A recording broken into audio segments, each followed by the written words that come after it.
All right. Well, thank you for joining us today with Dr. Jeff Myers. We're excited for the conversation.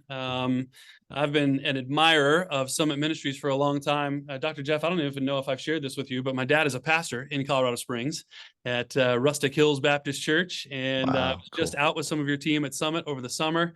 And we're doing some partnership with them out here in Ohio at things like the Dayton Apologetics Conference and the Reality Conference that's coming up with Stand to Reason. And so just really admire what you guys are doing to pour into the next generation, and excited for our conversation today. Just to give you a little bit of an idea of who's on the Zoom, one of the things that we're doing here in Ohio is called the Tom Minery Fellowship for Cultural Engagement. And that fellowship is specifically designed for pastors to engage in cohorts of local pastors, and then to challenge and encourage one another, and then take some of what they're learning back to their churches and their congregations. And so we've just seen that there's a biblical worldview crisis, not just in our communities, but in our pews. And we've had pastors time and time again come to us and say, hey, you guys kind of have your finger on the pulse of this stuff. Help me help my people navigate everything that's going on in culture and society today. And so the Tom Minery Fellowship was born out of some of those conversations. So anyway, we're thrilled to have you with us. If you would, maybe just share a little bit about your background and how you came to Summit. And then in a few minutes here, we'll dive into the presentation. Thank you, Chris. I'm happy to do that. I just want to say beforehand that I'm very excited about what God is doing in Ohio. It's one of those. It's a miracle to me what God's doing in Christian schools, what He's doing in homeschooling, what He's doing in the Christian business community. I was in Ohio last weekend in Dayton for speaking Yep. at a homeschooling conference. I'll be back there next week. This will be my third trip to Ohio within, I think, 6 months. And each time I'm meeting people and realizing there's really special things happening there. The convergence of believers around a biblical worldview is very exciting. And we're excited at Summit Ministries because we equip and support the rising generation to embrace God's truth and champion a biblical worldview in every area of life. We work primarily with young adults who are on their way to a college or university or into their vocation, because those are the most tender times for young adults abandoning the faith of their childhood. So, two kinds of students usually come to us, ones who want to get beefed up and ready for their adult experience in a biblical worldview, and others who have a lot of questions and are skeptical. Sometimes those two groups cross over. So, we invite them to bring their questions. We have in-person intensive programs that last 12 days each in both Manitou Springs, Colorado, and Lookout Mountain, Georgia. And then we offer curriculum courses for Christian schools, homeschools, and public school release time programs, which is also something that is coming out of Ohio and Yep. is very exciting. It's now in 12 states, and with our partners working on that LifeWise. So Yep. that's what we do. And those curriculum courses then reach about 70,000 young people every year. And then, of course, we have the privilege of joining people for podcasts and speaking and all different kinds of venues as well. But the message is very, very straightforward. Your relationship with Jesus is not just your personal devotional life. It is a worldview that applies to every area of life. And the more people who understand that, the better America will be. Mhm. That's so good. And that's as I said, the kind of the genesis of this Tom Minery Fellowship was just recognizing the need for that across generations, but especially in the rising generation, to give them those tools and to inoculate them against some of the cultural catechization that's happening. And it has been a good start. We just launched in January, but bringing in voices like yours has been tremendously impactful and I think helpful for a lot of our pastors and team. If you're just joining us, Dr. Jeff Myers, President of Summit Ministries. I do have the chat window open and the Q&A window open. So Dr. Jeff mentioned that a lot of the students that are coming in have questions. I'm guessing you will have some questions throughout the time today as well. We're going to do this in a kind of a structured format. We'll get into the presentation here in just a moment. And then at the end of the presentation, we'll have a dedicated time for Q&A. But throw those questions in whenever you think of them. Don't feel like you have to hold on to those. And then we'll kind of be keeping an eye on those and facilitate that Q&A time at the end. One of the things that I wanted to share, and maybe Dr. Jeff, you could dig in a little bit more to some of what you guys are doing in Ohio. And I think it'd be good for our pastors to be aware of that. I know that I had a conversation with Rajiv about doing some of the webinar, live stream based experiences that you offer through Summit Ministries. And I'd like for our pastors to hear a little bit more about some of the ways that they can get engaged, and especially the way that they can get their youth engaged. And then I want to make sure we leave some time at either now or at the end of our time for you to share. I know you've got a couple of exciting initiatives that are coming up here on the calendar. So I want to make sure we get to that as well. But maybe just, if you would, talk a little bit about some of the things that you guys are doing in Ohio. Well, we're not doing them in Ohio as much as we're doing them for Ohio. That's good. That's good. But they're for all Americans. One of the key things that we are offering right now is called a Summit Base Camp. It's a special program that we produce. It's a live stream. And the people who sign up for that get a biblical worldview of some hard issue facing young adults. We've done them on transgender, on pornography, a lot of different key issues. And so I know when those come up, you'll be hearing about them from Chris and from the team. Another thing that we're doing right now, which is, I think, very exciting, is a podcast. It's called Truth Changes Everything. And so one of my key things, and we'll talk about this in the presentation, key focal points with young adults is you need old people. You need to have wise people who are speaking into your life.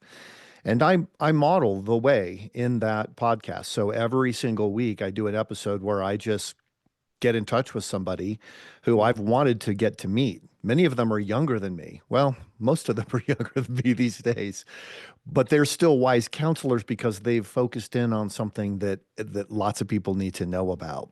And that podcast is viewed and listened to by quite a few people all over the world every week. A third thing is that in-person student program, and I will talk more in detail about that if we have time at the end. But we're looking for 16 to 22-year-olds who would like to have a strong biblical worldview. Most of the time, moms and dads are the ones who arrange for their kids to attend, but we're finding more and more that pastors and churches are encouraging groups of young adults to attend. This program is so transformational that whereas about 1% of Gen Zers have a biblical worldview in the United States of America, according to social researcher George Barna, by the time they finish a 12-day experience at Summit, 95% say they embrace a biblical worldview. And then we continue studying them on out because obviously it could just be a camp high. We all have experienced that. So we study them a year after they finish their Summit experience, 5 years after, and 10 years after. And even 10 years later, 85% say they are staying strong in a biblical worldview. It has completely flipped the cultural trend of young people who are significantly involved in church in their high school years, no longer even attending church by the time they reach their mid-20s. And so my message for pastors is, if you knew a program like that existed that could have that kind of impact on young adults, would you not move heaven and earth to make that experience possible for them? So we'll share a little bit about how to do that at the end of the presentation.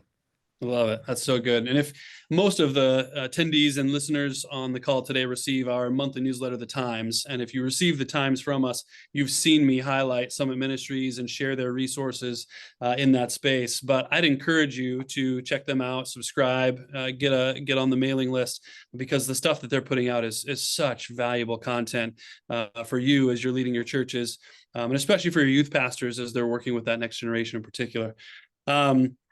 Dr. Jeff, I think what I'd like to do, if we can, is go ahead and jump into the presentation and spend a little bit of time just listening to what God has laid on your heart for our audience today.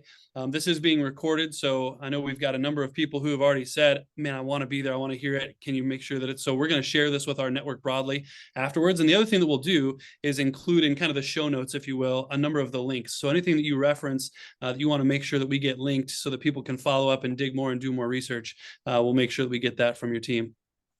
Okay, that sounds great. Well, I'll go ahead and share the presentation, and it might take me just a moment to get it set up here. You're good. It looks like it's coming. And we've had a few more people join. So just one more reminder, if you've got any questions, throw those in the chat or the Q&A feature, and we'll make sure we get to that during our Q&A time at the end of the presentation. Okay. All right. Give me a thumbs up, Chris, if you can see that Looks slide. great. Okay, Yep, looks great. great. All right. Great. Yeah, thank you for the invitation to come and be a part of the webinar today. This is something that I've been thinking a lot about lately, and I've had the opportunity to present on 3 times within the last week. I focus on the family to what they call Lighthouse Voices, and then at a Summit Ministries donor event, and then also at the homeschooling conference that took place last week in Dayton, Ohio. So it's a huge topic of discussion right now. There's a thing that's come out called the World Happiness Report, and it's led to a lot of good discussions. Some people are saying, it's just a sham and it's not that big of a deal, but others are taking it more seriously. And so I'd like to sort of use it as a pivot point for talking about how we prepare a rising generation to embrace God's truth and champion a biblical worldview. There is a resource, and this is a link. I don't know if you all can see. There's a QR code on the screen there. Will Your Teens Faith Flourish? And it's an ebook that we at Summit Ministries put together. It'd be kind of a simple, straightforward introduction to Summit Ministries for the people in your congregation who aren't familiar with the work that we do. It's an ebook, 5 Signs of a Flourishing and Faithful Teen. And that's available. I don't even have a link for today, but you can jump on the link from the Lighthouse Voices program we did with Focus on the Family on Tuesday. I don't think they'll mind at all. And then you can get a copy of that. If you see a QR code throughout the presentation, it will do 2 things for you. It'll show you how to get that resource, and it will also download the slides for you, because some people like to follow along on their phone with the slides as we go, and you're certainly free to do that. All right. Uh, Several years ago, there was a Harvard study that asked this question to young adults: what is more important for you? Achieving at a high level, happiness, or caring for others? And 80% of young adults picked high achievement or happiness over caring. The same percentage said they thought their parents would pick the same. Hmm. So it's not just that they have the values of, I don't really care for others. I just want to achieve at a high level and be happy. They think that's what their parents want for them as well. They're channeling their parents' values in this. And those who work in the education field can tell you this is a persistent problem. When I talk with teachers and I ask them, what's the number one thing that parents complain about? They say, well, it's a big category, but it's anything that disturbs the peace of mind of their child. They don't really, it's not so much that they want their child to learn, it's that they want their child to not be unhappy. Because if they're unhappy, then everybody else is unhappy. Hmm. We've kind of moved from people being helicopter parents to now the term being used as lawnmower parents, parents who just go ahead of their children and plow down any obstacle against which they might struggle in developing a meaningful life. The word happiness isn't the best word that we could use. People think about it, talk about it a lot, but it comes from an Old Norse word meaning to survive fate. So to wish someone happiness is essentially to wish them, I wish that you will not fall off a cliff today. It's a pretty low bar. But people, I mean, you've seen a picture like this. This mom Mhm. became an Instagram celebrity, I think unintentionally, by posting a picture at a meal where she's got a kind of a fake smile on her face with her cocktail. And she says, the reality of dinner out with the kids, I'll admit it. I'm an iPad mom. I swore I never would be, but here we are. The boys are happy. We're all happy. Cheers and bon appetit. Mm. And then you see those 2 boys who are looking at their screens with their headphones on, all color coordinated and happy, she says. But the real question is not whether they're happy, but whether they're just passive. Mm. Because boys seldom really learn sitting still. They can learn to be passive, but they can't really learn to be men. Well, you've seen that scene at restaurants. Parents just want their kids to be out of the way. They want them to be passive, and they think that if they're passive, they're somehow happier. And it isn't just with our kids. I visited a grocery store recently and took a picture of this magazine in the magazine rack, Inside Your Dog's Mind, The Happiness Issue. So it's not just your children who need to be happy, it is your dog that needs to be happy. I just want to stop and comment on the enormous pressure this puts on parents, because their measure for how things are going in their home is whether everybody's happy. And I've even heard people say you can only ever be as happy as your unhappiest child. I wish people wouldn't say that because it's essentially making the wrong thing the criteria for whether or not our children are doing well. But given the national obsession with happiness right now, you would think that young adults in the United States of America would be positively glowing, right? Because everything is oriented around making them happy. Well, the World Happiness Report came out and it's got some interesting insights. This report is part of the Gallup World Survey. They survey people on all different kinds of things in 143 of the world's 193 nations. And their particular question on happiness is this: evaluate your current life as a whole using the image of a ladder, with the best possible life as a 10 and the worst possible life as a 0. Obviously, if somebody just took the survey one time, they might base their answer on how they feel at that moment. So the organization does a 3-year running average, and then they compare it every decade to the previous 3-year running average. And that's what I want to share with you a little bit this morning. I think there's some strange and powerful and sad insights that come out of this. So, where are American young people among the nations of the world? Well, they are not on page 1 in happiness. They are not on page 2 in happiness. Only at the bottom of page 3 do you see the United States of America, 62nd of the nations in the world. Hmm. And worse, when you look at the nations in the world that have had the largest drop in happiness over the last decade, you see some of the most difficult places in the world. Yemen is right there, Egypt, India, Bangladesh, Congo. It's one of the most difficult places that I have ever been. It's a scary place. It's a world center for sex trafficking. There are 120 different militia groups and armies vying for control of that country at the present time. Poverty, disease are endemic.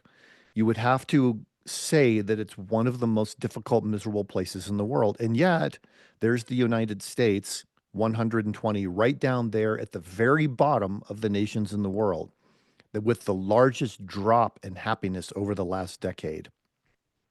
You might also be noticing there that Canada is right there. Hmm. Canadian young people track with American young people on virtually every measure in this survey. What's going on? I wonder if this group may have captured it. It's a hard rock band called Bad Flower. They wrote a song called Detroit. The song is not about Detroit. Apparently, they just wrote it when they were in Detroit, so that became the name of the song. But look at these lyrics. Here we are, pressing on, stepping over everyone. I'm so unhappy, but I try my hardest. I want to feel the way I did when we started. It's so depressing having everything I wanted. Hmm. That's such a good line. It seems like our generation's in a tough spot. And we need to look around and ask, who's doing it right? Where are the nations that are thriving? And how do we help our young people thrive? So where do you find happiness? I'm going back to the first page of those results because I know I flipped through them pretty quickly and you might not have noticed this. But the happiest nation in the world is Lithuania. Their young people are the happiest. I don't know what they do, but they all pretty much think that they're living their best lives. I'm going to go there someday and find out Yeah. why they're so happy. But look at this. Israel is number 2. Hmm. Number 2, the second happiest group of young people in the world are those in Israel. Keep in mind what Israel is. It's this tiny little country with all kinds of internal fractures, fighting a war on 7 different fronts at the same time, surrounded on 3 sides by nations where the people hate them. And every young person in that country is required to undertake military service at great risk to their lives. And yet, they're the second happiest group of people in the world. What can we learn from Israeli young people about what it means to genuinely live a good life? Well, I'm going to go back to a word that if you go to Israel, you certainly will hear. Some people will greet you with this word, shalom. It doesn't just mean hi, doesn't just mean hello. It's not just uh, "Wie geht es Ihnen?" or what. It's just it's not "what's up." Hmm. It means peace and well-being and prosperity. It means every kind of good blessing. It is happiness tends to focus on you personally, whereas shalom focuses on other people. Happiness is a taking mentality. Shalom is a giving mentality. And if you follow this word shalom throughout scripture, it's in there hundreds of times, you will see that it's very often used when the children of Israel are in their most difficult situation. Jeremiah 29:7. But seek the shalom of the city where I have sent you into exile. This is when the children of Israel are in Babylon. Mhm. They're not free to move wherever they want, they are captives. And what is God's word to them through the prophet Jeremiah? Seek the shalom of the city where I've sent you into exile. Seek the peace, the prosperity, the genuine well being of the city where I sent you. And pray to the Lord on its behalf, for in its shalom you will find your shalom. Matthew chapter 5, Jesus said, "Blessed are the peacemakers, for they will be called sons of God." We only have that in the Greek and the Latin, so it doesn't really communicate what Jesus would have been saying to his followers as a Jewish teacher. He was saying, "Blessed are the shalom givers." He's not just saying, "Blessed are those who, produce the absence of conflict." He's saying, "Blessed are those who bring peace and prosperity and genuine well being to everyone around them."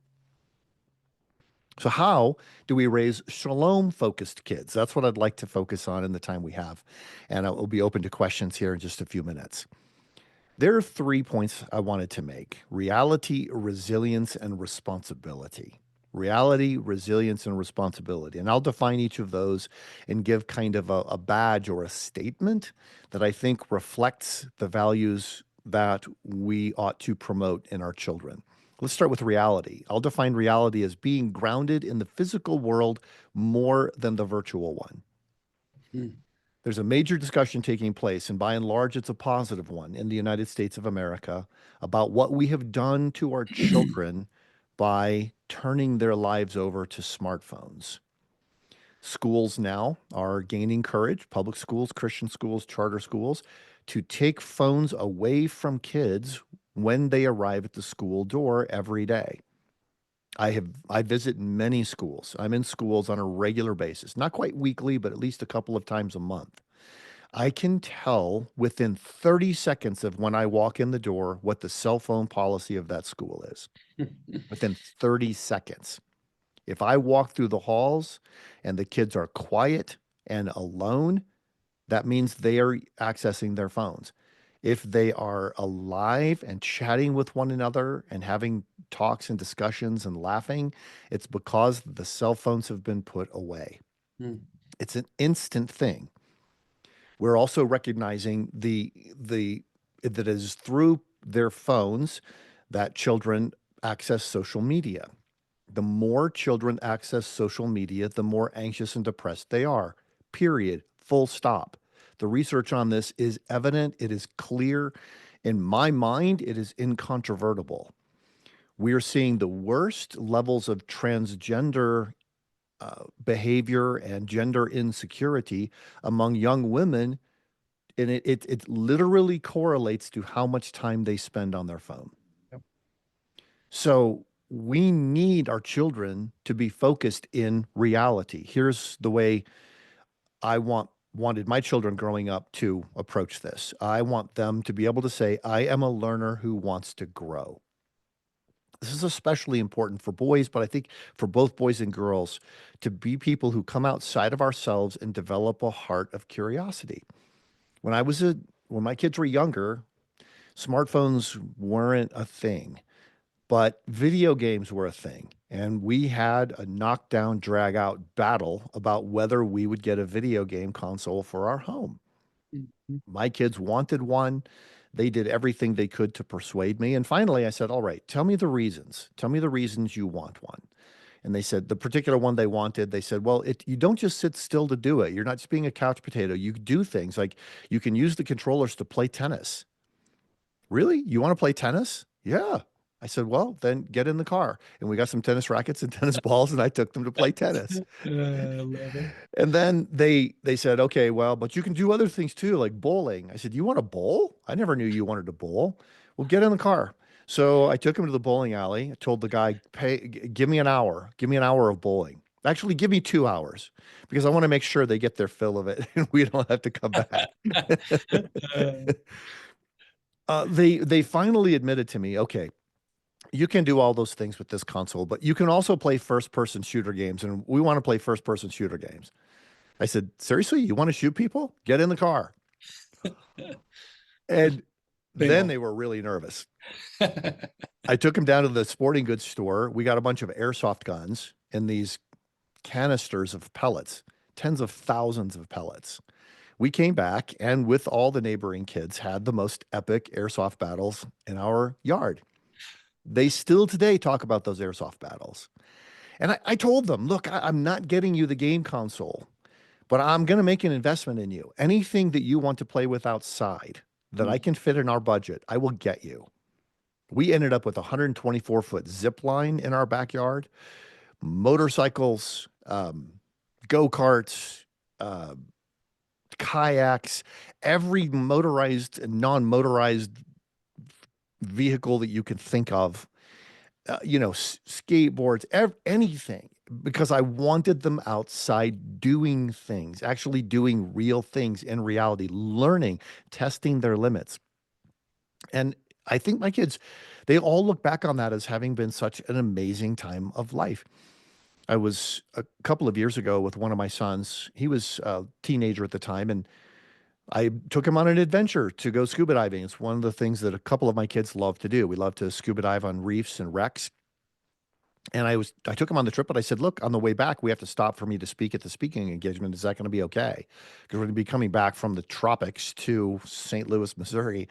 He said, yes, fine, no problem. So we got to the venue. We're walking down the hall. It's a convention hall. We're nearing the room where I'm going to be speaking.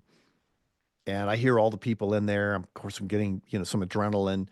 And all of a sudden he said to me, what's your topic? And I said, my topic is rescuing children from the culture of irresponsibility. He stared at me and said, they asked you to speak on that? I said, son, we're almost to the convention hall here. Is there a problem? He said, yeah, there's a problem. You're the most irresponsible father ever. I said, what do you mean? He said, you let us play on the roof. You built a 124-foot zip line in our backyard. You got us motorcycles and go-karts. And he said, you let us play with BB guns in the backyard. He said, you're the most irresponsible father ever. Love it. And I just looked at him and smiled and I said, it's pretty great, right? He said, oh, yeah. Yeah. But I look at these kids now, and when we moved to Colorado, it was even more expansive. We didn't have a huge backyard to do all of those things, but they were just 2 blocks away from Pike National Forest. And my kids would literally say, I'm going camping. Bye. And they would just walk out the door with their sleeping bag and their hammock and go. And it's just learning to be a person who wants to be grounded in reality, I think is really huge for developing a shalom sense.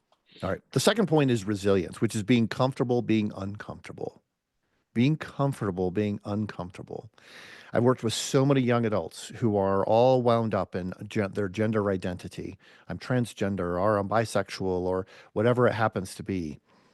And in every case, what seems to be happening is they just are, as teenagers, uncomfortable in their body. Mm-hmm. Well, guess what? Every single teenager who has ever lived in the history of the world is uncomfortable in their body as they're going through puberty. What's happening is they're being instructed by their culture for the sake of people who gain a lot of power and profit from them doing this. Well, if Mhm. you're uncomfortable in your body, that's because you're born in the wrong body. Mhm. And when young adults learn to develop resilience, it is okay to be uncomfortable. In fact, people who develop what's called a hardship inoculation do better in life. They do couple of things that are hard and kind of build up their resilience against hard things so that when they genuinely encounter difficult things, they're ready. They're inoculated against those things. So resilience says, I am designed by God to act in the face of risk to bring good to my world. Let me tell you a story about resilience from my own life. I grew up in Detroit, Michigan. My family moved to Kansas when I was about 10. And my mother signed me up for swim lessons. I was horrified. I hated it. I did not want to be in the water. You know, in Michigan, the water's so cold in those Great Lakes that you just wade in about up to your knees, and that's about it. I didn't really like swimming, but in Kansas, I had to learn to do it. I hated it. I did it as little as possible. Then I got to be a sophomore in high school. I signed up for my physical education class. Turns out my teacher was Mr. Becker, who was the swim coach at our school. Mr. Becker believed that swimming was the answer to every problem a boy might face. So he brought us into the pool area. He threw us into the deep end of the pool, or shallow end of the pool, and said, swim to the deep end. I finally got to the deep end, somehow thrashed my way there. And he said, hey, kid, are you okay? I said, I don't know. I said, I didn't think I was going to make it. He said, I didn't think you're going to make it either. I thought I was going to have to jump in and rescue you. He said, look, it, if you pay attention to what I say in this class, and you will learn, if you have a heart to learn, and if you're curious and you're willing to grow, you're going to learn 6 different swim strokes in this class. Mhm. And by varying from one swim stroke to another, you can swim almost endlessly. You will be able to swim for an hour without getting too tired Mhm. just by what you learn in this class. And then he said something even more. If you pay attention to my instruction and do what I tell you to do, by the time you finish this class, you will be a Red Cross certified lifeguard. Notice what Mr. Becker was doing for me. He was not telling me, kid, I'm afraid you're going to drown, so I'm going to teach you how to dog paddle because I don't want to have this on my conscience. No, Mhm. he wanted to turn me from somebody who was almost drowning to someone who saved people from drowning. And he did this for every boy in my class. Now, this was Kansas. There's no water. but but if there were, every kid in town is a certified lifeguard. Uh, it was him saying to us, you have so much more potential than you Mhm. ever realized, and I'm going to help unleash it. That's the idea of resilience. One of the key ways to build resilience in kids' lives is going back to scripture's ideas about wisdom. Job 12:12. Wisdom is with the aged in understanding and length of days. Wisdom is a kind of knowledge that years of experience entitle you to possess. I say entitle you to possess because you're not guaranteed to possess it. There are some people who are older and wiser, and there are, quite frankly, people who are just older because Mhm. they never learn from their experiences. They never evaluate them, and they never have the opportunity to pass anything good on to the rising generation. But I tell my students at Summit Ministries, I want you to memorize and have in your heart these 4 words. I need old people. I need old people. Life is like a family reunion. It's not like a class. If you went to a family reunion and everybody in your family reunion was 17 years of age, there's something seriously wrong with your family. You want the little kids and the old people and everybody in between. In fact, I tell them, not only do you need old people, but they need you. I need old people and they need me. They need to pass on what they have learned, not about how to program your smartphone or build an app. They don't know anything about that. But you see, the value of knowledge is moving closer to zero with every day in the growth of AI. Anything that I might used to have to pay somebody to get in the past, I can get for free in 10 seconds on ChatGPT. I was doing a little meal planning for a week-long retreat that I was taking myself on. And I just put in there, give me a 3 meal a day, 2 snack a day, gluten-free, high energy menu. I might have had to pay a nutritionist $100 to get that in the past. ChatGPT gave it to me in 10 seconds. So the value of knowledge is closing to zero. But the value of wisdom is more precious than ever. That's why scripture says, if it costs everything you have, get wisdom. Now, why would I need a nutritionist now? Not just to plan out the menu. I can do that on ChatGPT. I need a nutritionist to help me understand myself, what my digestive system needs, what my blood type needs, all of those kinds of things that I cannot just figure out on my own. And that nutritionist's value in my life is going to go up because she's providing something that I can't get any other way. Knowledge or information, knowledge is about information. Wisdom is about formation. I guess I'll just leave it at that. That's good. The way I encourage young adults too is to make a list of all the things they know they need to know, but do not know to be successful in life. I want that list to be so long that they are nearly on the cusp of despair as to whether they will ever be able to learn all of those skills and master all of the techniques they need to be successful in life. Why? Because it's in that desperation that they will reach out to people who are older, that they will learn and try to grow. That's good. All right, final point, responsibility. So we have reality, resilience, and responsibility. Responsibility, I define responsibility as being proactive more than you are reactive. When you work with this rising generation, you realize very quickly they want to know what we are for, not just what we are against. And they sometimes, if all they hear is people complaining and moaning who are in the older generation, things are so bad, if only it was better like in the 1950s when I was a kid or whatever. Listen, for this generation, they don't want to live in a museum. They're living their lives now. I don't want to live in a museum. I love going to visit museums, but I don't want to live in one.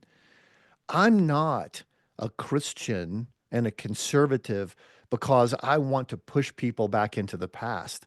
I want to uncover and restore and burnish those principles that make prosperity and flourishing possible in the future. That's really resonating with the young adults we work with these days. And so being proactive more than you are reactive is the key. Responsibility says, I stand for what is right, I help others, and I make good decisions. I stand for what is right, I help others, and I make good decisions. Let me just say on this point, because I've already kind of ranted on it a little bit. Let me rant a little bit more. For many years, I was a professor teaching MBA students. I taught the effective managerial communication portion of an MBA program, and some of my students were already quite accomplished. Some of them had hundreds of reports. They were already employers of fairly large divisions of their companies. But one of the things we discussed is how to bring goal setting into the workplace. And a key point that I taught them, and I showed them all the research on this, is that approach goals are much better than avoidance goals. Approach goals, where you're approaching something that you would like to do, approaching a state that in which you would like to be, as opposed to avoidance goals, trying to stay away from, say, a bad habit. Approach goals versus avoidance goals. It turns out avoidance goals increase people's level of distress, specifically anxiety. Avoidance goals are highly associated with physical unhealth. Now, this is true even in the workplace where the goals you're setting have nothing to do with physical fitness. It's when you try to avoid bad things that you end up sort of prophesying to yourself badness about your life. Approach goals where you set a goal of what you would like to do, the place you would like to go, where you envision your children, your families, your churches, and so forth being someday, that you're more likely to develop that spirit of responsibility. And I'll close with this story, and then we can have questions. But when my children were little, I wanted them to develop approach goals. I wanted them to learn I can't do everything. God's not calling me to do everything, but I can do something. I don't want my children to be in this space where so many young adults are today, where they look around the world and feel that, well, I guess if I am my own truth, then everything bad that's happening in the world is somehow my fault. And they take on this kind of collective guilt for which there is no salvation, aside from embracing some sort of a radical agenda. And it's like a cult program, honestly. That's how it operates. But I wanted my kids to feel like, oh, I'm not called to do everything. I'm just a kid. But because I can't do everything doesn't mean I can't do anything. For instance, when my kids were a little bit younger, I met someone who was working in South Sudan.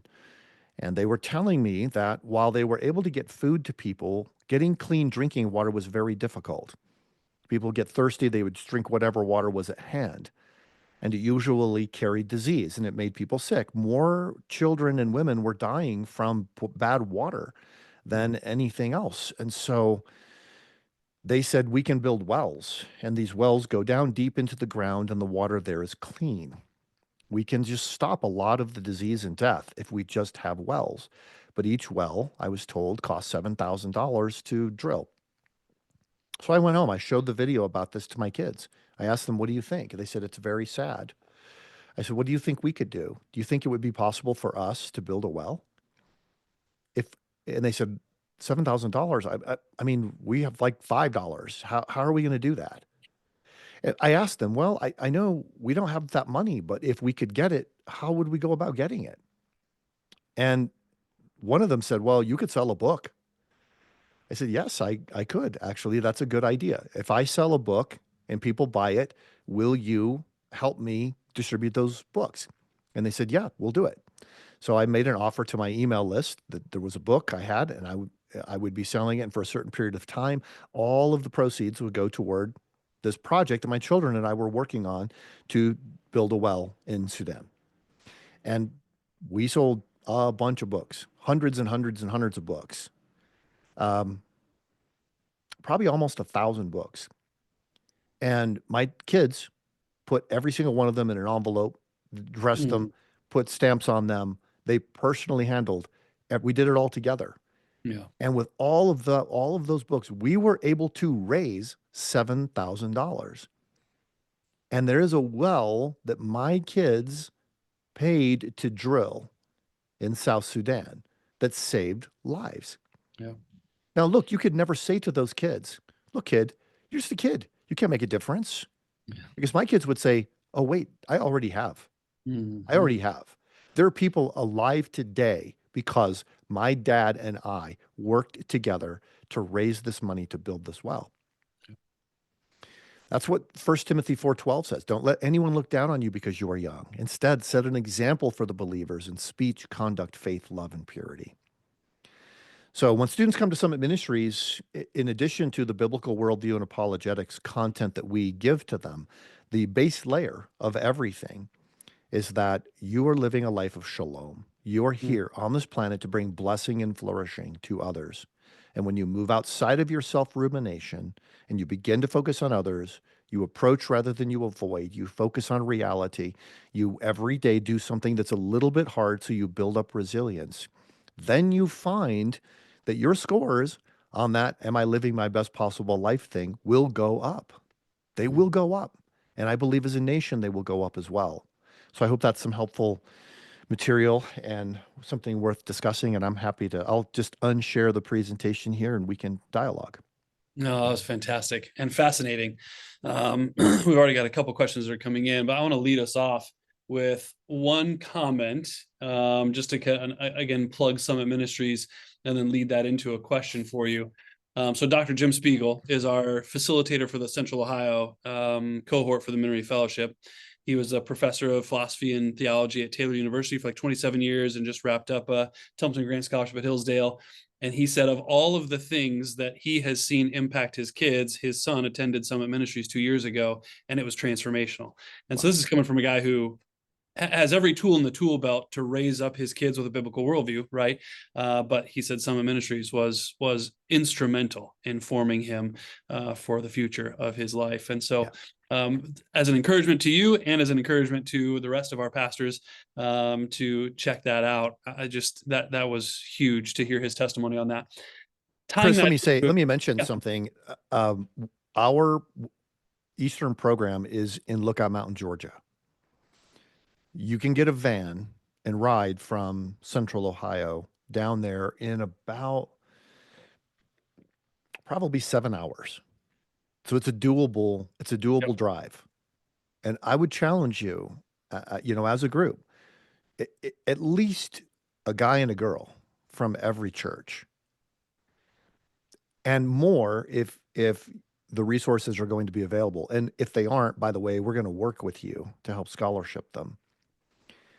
But why not wear grooves in the pavement between Central Ohio and North Georgia? It's a beautiful location. It's on the campus of Covenant College. Um, there's a lot of fun stuff to do. And when they come back, especially if you have a couple in each, you pick out the young guy and the young girl who others in the youth group admire. That's a yep, key thing. If you yep, pick a young person who's just sort of on the margins, that's fine. We love them. We'll love them and they'll have a great experience. But if you pick the ones who are influential and then they come back and bring transformation to the entire group, yep, and you've all been in ministry long enough to know that when the youth group is on fire, the whole church gets on fire. yep, yep. And it's been this will just stoke those flames. It seems like culturally we're at a moment where the kids in youth group are saying, I need truth, because everything I'm hearing at school or in culture and is especially if they're a part of a certain demo, you're just a part of the problem. Yeah. And a biblical worldview that gives them a purpose that is beyond themselves and tells them, no, you're a part of the solution in this Yeah. creation, fall, redemption, restoration theme is so needed right now. So, yeah, I think that's something we ought to talk to our pastors about within the network broadly, and see if we can't work together with you guys, and maybe we even set a goal and say, all right, from Ohio, what are we trying to hit? And I'd love to do that. That'd be good. So question for you, coming back to your story about the video game console, and I was chuckling because we had such similar conversations in my household with my dad growing up, and he was always shoving us out the back door and giving us something to do. And growing up in Colorado, that turned into a lot of, all right, I'm taking my backpack. I'll be back in a Yeah. couple days. Yeah. My wife says that I'm now an outdoor snob because I don't like to camp in Ohio. But there is still that sense of adventure. So Yeah. Yeah. Well, and it's everything, right? You're mountain biking, you're hiking, you're skiing. And if it's all right out your back door, you yeah, just develop a different approach to life. yeah, yeah. I've had people say, I'm horrified. You would just let your high school kid just go? Oh, They just don't come back for a couple days? yeah, Pretty much. Yeah. yeah. A Yeah. lot of They're weekends. trained. They We know how loved to it. use a compass. They know how to use a topographical map. They Yep, know what kind of food to bring. We've trained them in all that. And yeah, yep. off they go. It was great. So my question is this. I loved that story and that illustration of giving your kids an understanding of, no, there's something better than the video game console. Translate that a little bit to the cell phones today, because they're wanting cell phones for different reasons. It's not just the entertainment factor. There's the community, the connection. They feel like that's the only way they're going to have those things. They're believing these lies about the cell phone is going to meet all these needs. And I know you address that a lot as well. So maybe talk to our group a little bit about the cell phone specifically, and translate the video game console analogy to kind of present day youth for us. Mhm. Technology is not morally neutral. It never has been. And it's a myth. Some people say, well, the phone is fine, but it's what you do with it that can make it good or bad. Mm. That's not true. The phone, a smartphone predisposes you to do certain things, to try to get information, for example, by looking on the phone as opposed to talking to a person.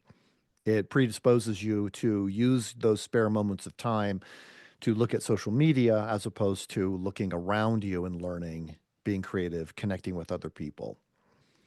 I see a lot of really sad stuff out there. I was actually on a run out in California, Mission Bay area, San Diego. Absolutely stunning. There was an art class. They had their little pads, and they're going to draw the sailboats. Mm. What a great idea. What a brilliant teacher to get them outside. But they were waiting for the class to start. 100% of those kids was looking down at a screen. I mean, this is beautiful. It's Mhm. glorious out here. Not a single one of them looked at it or cared. That's because those phones are not morally neutral. So at Summit, we have a speaker, an educational psychologist, Dr. Kathy Cook, who talks to the students about their use of technology. She doesn't guilt them or shame them. She just shows them how they have the power to put that phone into the context of the rest of their life rather than letting the phone become the framework for your life. Personally, I encourage the students. I tell them I took all of the social media apps off my phone. I can still go to Facebook if I want to or Instagram. Somebody says they posted something, I can go to the website and find it. But not having the apps on the phone saves me probably 30 minutes a day. Mm. And nobody believes that they actually spend that much time, but most people spend that much or far more Yeah. just scrolling through social media, doom scrolling. I took the time and I got an app, a language learning app, and learned German. I didn't do anything more. I just Mhm. took that 30 minutes a day and put it toward what I thought would be a pursuit that would build me up mentally and prepared me for an upcoming trip as opposed to just doom scrolling. Mhm. Once students realize I don't have to waste my time doing all of this, then they can put it into perspective. The downside of the social media, the reason it's so difficult for young people is that it makes them feel that they're on display. So a kid who's a narcissist loves that. They'll spend so much time on it, but they Mm. immediately start to spiral. If they do one post and it gets 20 likes and they do another post that only gets 2, Mhm. it affects their self-esteem directly and immediately Mm. because they see their value as being how many likes they got. I really encourage young people. Look, when I was growing up, I didn't have anything like that. If I made a mistake, build a ramp and I go on my bike and I don't make it to the other side. My friends all see, half of them will cheer because it was pretty epic. An epic Yeah. fail is still epic. Uh, But now kids feel like the whole world is watching them. They Yep. aren't just comparing themselves to their own friends. They're comparing themselves to everybody who they think is in the audience, which they think is everybody. Yep. So we just encourage them to put it into context. I think it's really important to say, as families, when you get to school, you're going to put your phone away. Yep. Um, Yep. That's and so and good. it's the parent. And by the way, it's the parents who make that policy hard. Yes. Because if something bad happens in school, I got to be able to reach my kid. You Yep. don't understand. You're distracting your kid all the time. There are parents who will text their kids 4, 5, 6 times a day Yep. and are constantly distracting their child, demanding their child's attention. And it isn't healthy, and the kids don't actually like it. Yeah. The other thing is at night, at home, all the phones go on the kitchen counter, get Mm. plugged in. No phones in rooms, no phones in the living room, no phones at dinner, whatever. And that's been an easy change. And the kids are watching you, of course, to see if you'll do it. Yep. Yep. That's something my wife has been advocating for, and I think I need to support her in that and implement that in our family. On the school side, we've a couple things that have been encouraging recently in Ohio. Our Ohio Christian Education Network. So we've got 200 Christian schools across the state of Ohio that are part of this network. And our director for that Ohio Christian Education Network at CCV has recently put together a memo encouraging all of the school leaders within the OSIN network to sign on saying no schools or no phones in school. And let's just join this as a movement together and just stand against it. On the public school side, we actually have our legislature working on a law to ban school phones in school because the teachers are saying exactly what you just said. Well, we can try to make that policy, but it's the parents. And we need some backing to be able to say, sorry, out of our hands. This is, you got to take it up with somebody else, take it up with your legislator. And so we're actually working on enacting that in Ohio just to give them the backing to say, good, there it is. We've seen the damage that this causes.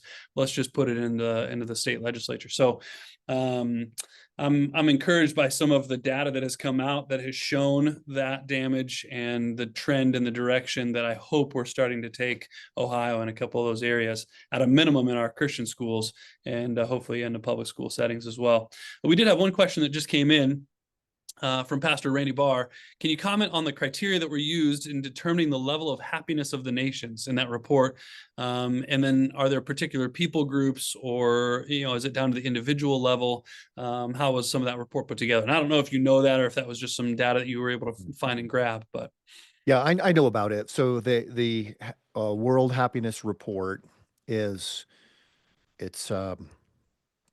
just tracking that one question. It's called the Cantrell ladder. Imagine your life. Your best possible life is a 10. Your worst possible life is 0. Where are you? And then a 3-year running average. So people take the surveys as individuals, but then because the Gallup team knows which nations they were taking the survey from, they can kind of make it at a national level. They do break down, they do have some demographic data. The World Happiness Report people, and this is weird, but they have not, at least that I'm aware of, yet released the differences between males and females responses. Interesting. To me, that would be basic. Yeah. So are there any national trends? If we know by nations, the demographic data, we know older people, middle people, younger people, we know the data that way. What are we learning? Well-developed nations that used to be Christian that have moved away from the Christian heritage are the unhappiest nations. Mm. The Switzerlands of the world, Americas of the world, Canadas of the world. The happiest nations seem to be either nations that, one, have a strong familial culture, say Central American nations or South American nations, or nations that have come out of the grasp of war or communist oppression. Mm. So nations in Eastern Europe, for example, Serbia, young adults in Serbia are among the happiest in the world. Mm. Well, you remember just 30 years ago, Serbia was in this horrible civil war. And it was not only an ethnic war, it was a religious war. And it took on military implications, and huge chunks of the nation were destroyed. Mm-hmm. Now, as they rebuild, they know what they have to lose. Yep. And they seem more resilient as a result. Yep. Other observations that come from that, I would say, are in quite a few of the nations of the world, adults are happier than young adults. Older adults are happier than young adults. I have got a team coming in this summer, and we're going to break down some of the data a little bit more. I'm really curious to know, in what nations are young adults happier than older adults? Oh, interesting. And I have a feeling it's going to be in those Eastern European nations, because the older adults, and you're going to find this hard to believe, but this is true. The older adults in those former communist countries pine for the days of communism. Mm. They, you could, for example, in Eastern European nations, if you ask them, do you think Joseph Stalin is a guy to be despised or admired? The vast majority of older adults will say he is to be admired. Interesting. It's crazy. Young adults, not so much. So they're not trapped in that kind of post-communist apocalyptic mentality that the older adults are. And that may explain why in some of those nations they're happier. But what's blowing the minds of the people in the World Happiness Survey is that 10 years ago when they put this out, they predicted that the nations that took the best care of people in terms of healthcare, job opportunities, and so forth would be the happiest. And that turns out to actually be a failed hypothesis. Yeah, That's a good lead in. Our April conversation is actually with Dr. Per Ewert. He's the director of the Clapham Institute in Sweden. Yeah. And we're going to have kind of this conversation about what does it look like for biblical cultural engagement, Christian cultural engagement in one of the most secular countries in the world. And I'll have to bring this up to him between now and then and just say, can you address this happiness? How do you see that? How do you see that playing out in Sweden? And I think that'd be a fascinating kickoff to our conversation next month. We did have a couple follow-up questions come in, but before I jump to those, real quick on that report and diving into the shalom versus self, which I thought was such a fascinating conclusion to draw between Israel and the U.S. and the rise of the psychology of the self, Carl Trueman, and the subsequent decrease in happiness as we are so much more self-focused. This Hope in a Future report that we've come out with and that we're driving, one of the things that we've found is that I think so one of the data points, 42% of the kids in Ohio are born out of wedlock. And sadly, another half of those that are born in wedlock will not be in a intact home through their high school years. And sadly, I think we're seeing a generation of kids that were not expected to follow your 3 R's, to be living in reality and resilient and responsible, now raising kids, and they just don't have the chops to be good parents. It is hard work to be a good parent. And so we're doing everything we can through the local church to say we got to restore marriage and the family as a keystone institution in our communities. But that just, when you started off with Jeremiah 29 and then you got into the shalom versus the self, I was hearing all of these echoes of everything we've been talking about with Hope in the Future. And it was really timely. Chris, that's super. I would like to comment on that briefly. Yeah, please. When I was in Ohio this last week, one of the guys I met and I just sought some wise counsel from is a Michigan therapist named Kent Darcy. Okay. And he runs a program called Hope for Adults with Divorced Parents, something like that. Okay. The website is Hope, HOPE, the number 4, Hope for ADP.com. And I was visiting with a colleague this morning and thinking, there's something to what this guy is saying. I don't know how we would bring it into our program, but there are people out there who are focused on, if a parent's a helicopter parent or a lawnmower parent, the problem is not with the kid. Mm-hmm. Yep. The parent needs some help, and it could be counseling, could be therapy.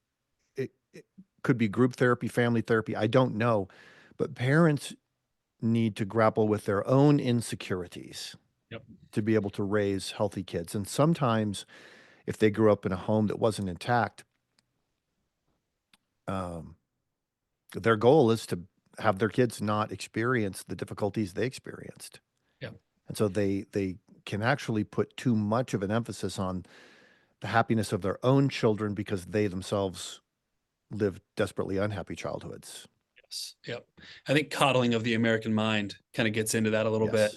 And that was a fascinating read that I'd recommend to anybody listening.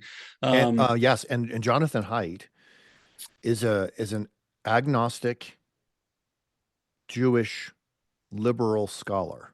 And he's the one leading this discussion right now because everything he says points toward the truth of a biblical worldview. Yep. Our Troy McIntosh and our Ohio Christian Education Network team had a live stream with him last month, I think, and just really, really great content. Okay, so one of our other pastors, Dr. Tom Edwards, asked a couple questions here. The work being done with students is commendable. What's being done to change the paradigm, like we were just talking, of Christian parenting in America? It's difficult to discern the difference between Christian and non-Christian parents and parenting practices. And as a follow-up to that, I've seen parents use technology to appease their children, even in church settings. They're in the pew next to you, but they're on their phone the entire time, paying zero attention to what's actually going on in the church setting. So I thought that was a great question about the paradigm of Christian parenting in America and discerning the difference between Christian and non-Christian parent practices. Yeah. Well, focus on the family. That's what they've been doing all of this time. and their resources continue to focus on the needs of parents in this moment. You can find resources at the Focus on the Family website related to all of these kinds of things. How do you help bring technology under control? How do you help navigate your child's cultural engagement? What do you do if your child says that they've been born in the wrong body? All of those kinds of things. They continue to lead in that respect. So they do they do some things with churches. They have some kind of a church engagement program. I'm not clear on the details of it. Yeah, so it's Josh Zychek is the director Okay. of the Focused Pastor, Okay. and he leads that arm for them. And they specifically, Dr. Tom, this would be great. In fact, I just put a link to it in the Times that came out this morning. They specifically have really ramped up their what does it look like to run a thriving marriage and family ministry in your church. And a lot of that is it starts with you, pastor. So what can we do to help you make sure that your marriage and your family and your parenting is healthy? And so they're putting out some phenomenal resources right now. So I would 100% echo focus on the family. They're doing great. Um, we're at 105. We've got a little bit of time. If we've got a couple more questions that come in, but I wanted to give you a little bit of time to close us out and just highlight as we started with. I know we talked a little bit about Georgia and some of the in-person summit opportunities. Is there anything else that our team and our pastors on the call today should be aware of as it relates to Summit so that we can be fully leveraging all the resources you guys are making available? Mhm. That engagement can start at summit.org. You can see the different courses that we offer. We do have Sunday school courses. We've developed a couple of video courses for adults, 3 now. One's called Flourish, one's called Now We Live, and one is called Should Christians Avoid Politics?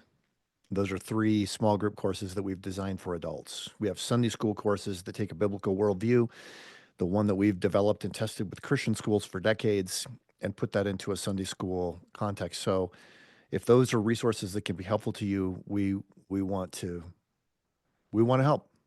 We want to be able to help. One thing I realized I would like to address that I didn't. What are the signs of hope in the rising generation? And there are many. One of the ones we're tracking right now is the rise in religiosity among young men. Mm-hmm. So you may remember last fall after the election, I think it was Ruth Graham from the New York Times. And she's a good reporter. She's actually I would say a liberal believer, liberal Christian, but she's really good at highlighting um, trends and then just doing good journalism. You know, she's not putting a spin on it, just telling it. Yep. And her article set off a whole movement to try to understand. Pollsters are doing this like crazy right now. The Rasmussen Polling Company, RCP, um, McLaughlin, everybody's polling on this right now. And they're finding that young men are becoming religiously and politically conservative at a Mm. rate that nobody expected, Yep. to the point where young men are much more likely to identify as evangelical. Young men are much more likely to not say that they are nuns, checking Mm-hmm. none on the religious preference survey. We may be experiencing the first time in recorded history when young men are more likely to be faith and family oriented than young women. So there are a couple of things. One, we've got to redouble our efforts to mentor and reach out to these young men and include them. If a young guy walks in your church, you know, make sure he gets taken out to lunch with an older couple and, um, meets some people in the church, especially older men. Young men cannot come to maturity without the strong guiding influence of an older man, Mm. whether it's a pastor, a coach, grandfather, father, even for those who don't have fathers, I notice it with fathers. Because so when our students come to Summit Ministries, I can tell you instantly whether that young man has a masculinizing relationship with his father. I Mm. can tell you instantly. I mean, within 5 seconds of when I meet him, 5 seconds. because he will catch my eye. He'll give me a good firm handshake. He puts others first. He carries himself with a different bearing. Now, there are a lot of young men who have those attributes who haven't had a strong father influence, but the exception proves the rule. They all had a coach or a pastor or a Yep. teacher or a boss or somebody who had a masculinizing influence on them. And that's how they became the way they did. The other call is for older women to invest in young women in the church. But they're going to need to learn some skills because young women have become so influenced by the culture. They think that the values represented by older women are actually bad. Mm, yeah. Yeah. That's a little bit harder hill to climb. It is. Um, Uh, quick plug for your adult courses. The Should Christians Engage in Politics, we shared broadly, and I found it to be very helpful for our pastors navigating the general election in last year. So thank you for putting that together. That was a phenomenal tool. And then I've interacted with your other two as well, and have found those to be really helpful. And I think we're going to be including some of that as supplemental resources for some of our upcoming Ministry Fellowship. So highly recommend those again if you've not seen those. And then on the Mentor Young Men, just a couple quick stories, and then we'll close with a word of prayer since I failed to open us in prayer today. We'll wrap it up that way. But we've had a number of pastors in our network calling us up and saying, do you guys have any idea what's going on with young men? I've got a front row full of kids from my public school that nobody else is here. They're coming by themselves. Their parents aren't here, but they're just showing up looking for truth, and they want to have hard conversations. And so that trend is being borne out in the local church, which is fascinating. And then Yeah. Yeah. Oh, and by the way, yeah, yeah, they are watching Joe Rogan and they're smoking a lot of weed. yep, Okay. They are rough. They're rough. yeah. But you got to bring them in, give them something stronger and higher to live for. And I believe that some of the things that are vulgar about today's culture will begin to fade away as they grow closer to the Lord. Yes, that's a good call out. Specifically, we had one young adult man in my church a couple Sundays ago who I just watched this interaction in the lobby. And he met up with another young man who's a little bit older, but a mature Christian young man.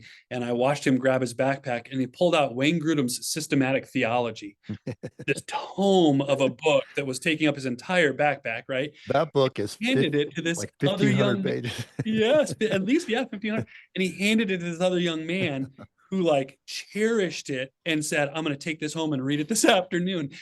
They're hungry for this, Yeah. right? And they're anywhere where they can get that. So it is a really fun time to be able to find those opportunities and pour into that next generation because they're looking for it. Love So, it. final words before I close this in a word of prayer today. No, no, thank you for all hanging in there. Um, I'm excited about this opportunity, and we want to help. Your friends in Colorado are cheering for you.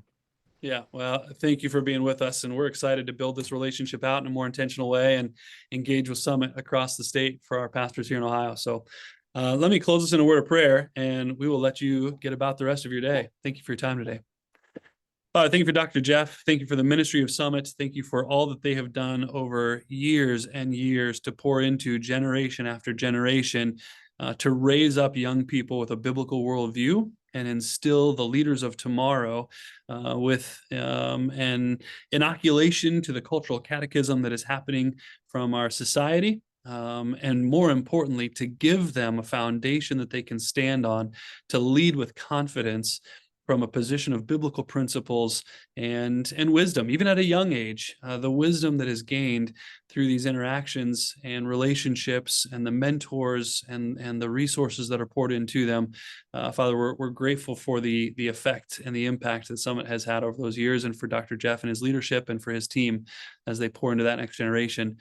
As we walk away from everything that we've heard today, Father, I pray that something would stick in our mind and impact our heart, and that we would go from here and find somebody to share it with and instill a piece of that wisdom into those that you bring us into contact with. And Father, may we always remember, as C.S. Lewis said, we've never met a mere mortal. Everything else that we're going to interact with today is temporal and will pass away, but the conversations and the people that you put in front of us are eternal. And I pray that we would lean into those opportunities with that mindset. In Jesus' name, amen. Amen.